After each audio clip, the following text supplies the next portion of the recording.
Korupsi EKTP dengan kerugian negara mencapai 2,3 triliun rupiah melibatkan pentolan politisi PDIP yakni Puan Maharani dan Pramono Anung. Apa jadinya ketika gubernur terpilih justru terseret skandal korupsi? Tentu saja ini menjadi sebuah pemberitaan yang sangat-sangat mengejutkan bagi kita semua. Rekan-rekan sekalian, pada saat ini KPK telah menyeret tersangka baru dalam skandal korupsi IKTP.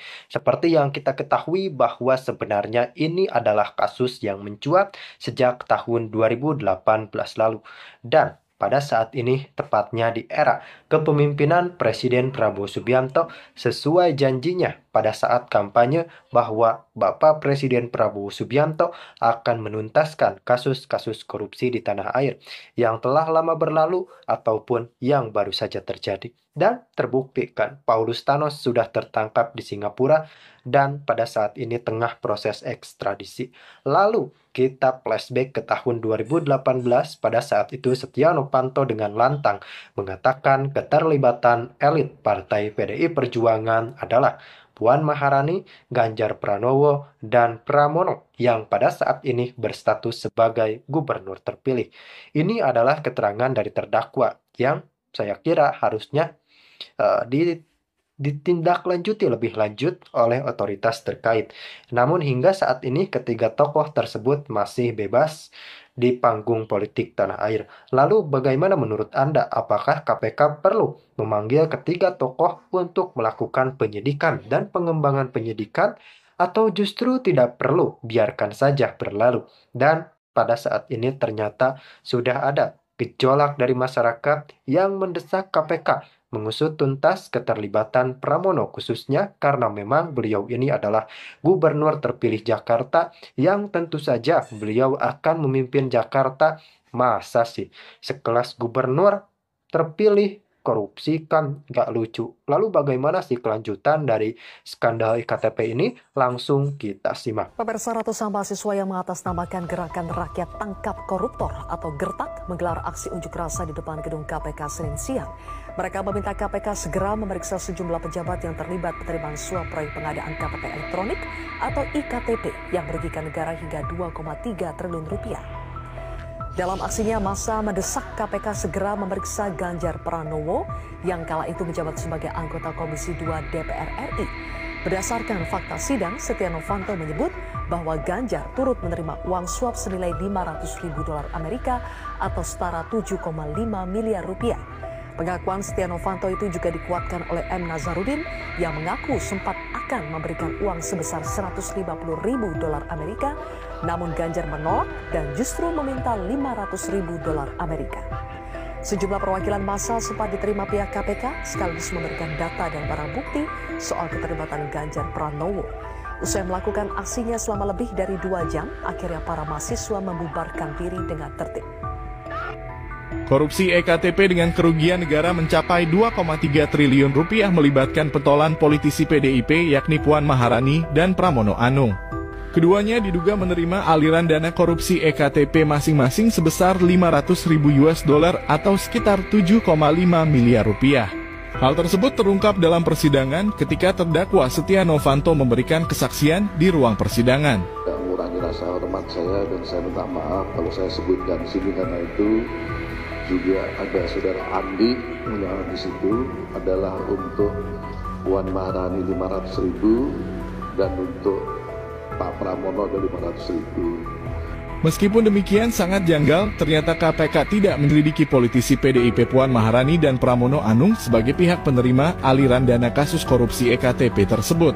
Bahkan KPK tidak melakukan pemeriksaan terhadap Puan dan Pramono sebagai saksi. Kuat dugaan ada kesepakatan jahat antara PDIP dengan KPK agar kasus korupsi yang melibatkan para politisinya ditutup rapat-rapat.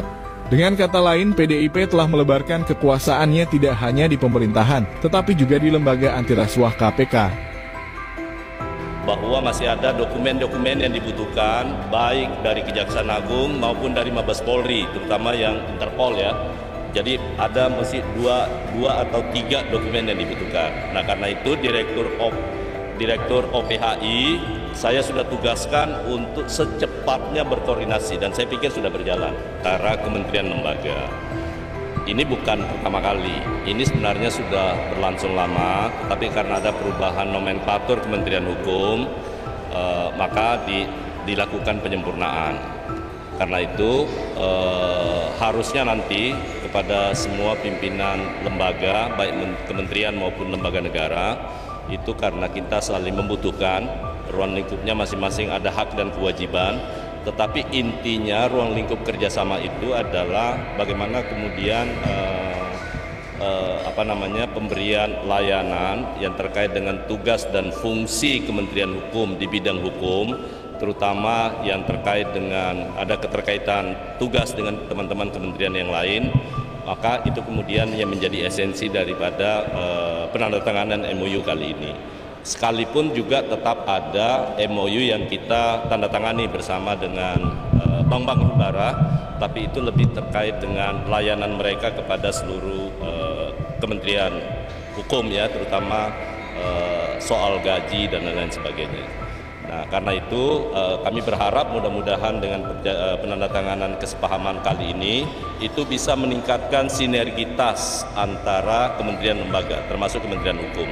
Kementerian Hukum akan memberikan layanan yang terbaik, terutama yang berkaitan dengan baik itu informasi, data, atau apapun yang dibutuhkan. Seperti umpamanya Kejaksaan Agung, kami punya di sini otoritas pusat yang terkait dengan ekstradisi dan MLA. Kalau kemudian nanti ada sesuatu hal yang butuh ekstradisi di negara-negara sahabat, maka tentu kejaksaan pasti akan meminta kepada Kementerian Hukum untuk melakukan itu. Itu kira-kira salah satu contohnya. Esensi materi muatannya nanti masing-masing ke Pak Sekjen ya. Pak. Semuanya sudah, cuman problemnya kan terjadi perubahan nomenklatur. Yang kedua, dulu kita masih memberikan layanan kalau dia membutuhkan terkait dengan imigrasi.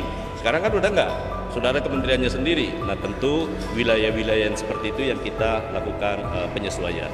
Pak, buron kalau status kan baru saja ditangkap di Permohonan dari Kejaksaan Agung kami sudah terima.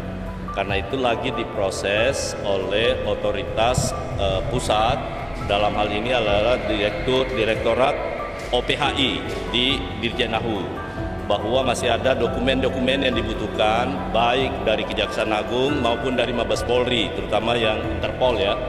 Jadi ada mesti dua atau tiga dokumen yang dibutuhkan. Nah karena itu Direktur OPHI saya sudah tugaskan untuk secepatnya berkoordinasi dan saya pikir sudah berjalan. Ya. Kapan akan bisa begitu? Nanti tanyakan ke Pak Jaksa Agung ya kalau itu.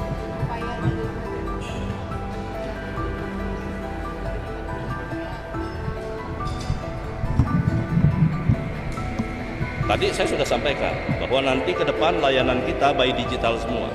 Kalau by digital artinya interaksi orang tidak langsung lagi.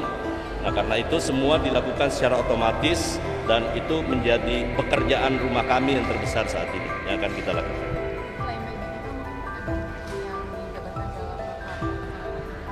Nanti teknisnya nanti ke Pak Sekjen ya. Pak, soal RUU Minerba Pak. Tanya kalau soal penegakan hukum, bukan ranahnya Kementerian Hukum. Hah? Ya kan Presiden sudah memerintahkan, kan?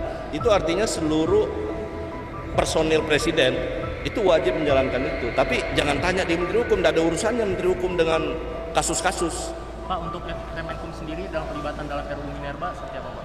RUU Minerba itu usulan DPR. Ya kan kami menunggu, kemarin sudah di paripurna, tapi kan leading sektornya bukan Menteri Hukum, Menteri SDM nanti. Kalau pasti nanti dalam penyusunan DIM, nanti Kementerian Hukum pasti dilibatkan. Seperti apa Pak? Misalnya? Ya kan menyusun DIM kan? Untuk harmonisasi terkait dengan peraturan perundang-undangan yang lain yang diusulkan, mana yang merupakan putusan Mahkamah Konstitusi kan harus semua kita selaraskan. Tapi intinya leadingnya adalah Kementerian ESDM. Nah sekarang kemarin baru paripurna, Presiden belum menunjuk nanti siapa menteri yang akan ditugaskan untuk membahas bersama dengan DPR. Oke ya? Itu bisa sehari, bisa 2 hari, tergantung kelengkapan dokumennya. Karena kan itu permohonan harus diajukan ke pihak pengadilan di Singapura. Kalau mereka anggap dokumen kita sudah lengkap, ya pasti akan diproses. Pak, ini Pak, soal penyusunan KUHP terbatas. Antara kementerian lembaga. Ini bukan pertama kali, ini sebenarnya sudah berlangsung lama, tapi karena ada perubahan nomenklatur Kementerian Hukum, maka dilakukan penyempurnaan. Karena itu harusnya nanti kepada semua pimpinan lembaga, baik kementerian maupun lembaga negara, itu karena kita saling membutuhkan, ruang lingkupnya masing-masing ada hak dan kewajiban, tetapi intinya ruang lingkup kerjasama itu adalah bagaimana kemudian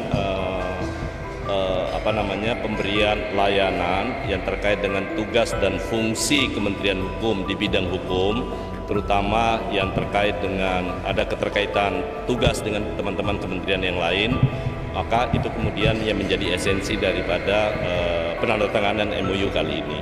Sekalipun juga tetap ada MOU yang kita tandatangani bersama dengan bank-bank himbara, tapi itu lebih terkait dengan layanan mereka kepada seluruh kementerian hukum ya, terutama soal gaji dan lain-lain sebagainya. Nah, karena itu kami berharap mudah-mudahan dengan penandatanganan kesepahaman kali ini itu bisa meningkatkan sinergitas antara kementerian lembaga, termasuk Kementerian Hukum. Kementerian Hukum akan memberikan layanan yang terbaik, terutama yang berkaitan dengan baik itu informasi, data, atau apapun yang dibutuhkan. Seperti umpamanya Kejaksaan Agung, kami punya di sini otoritas pusat yang terkait dengan ekstradisi dan MLA. Kalau kemudian nanti ada sesuatu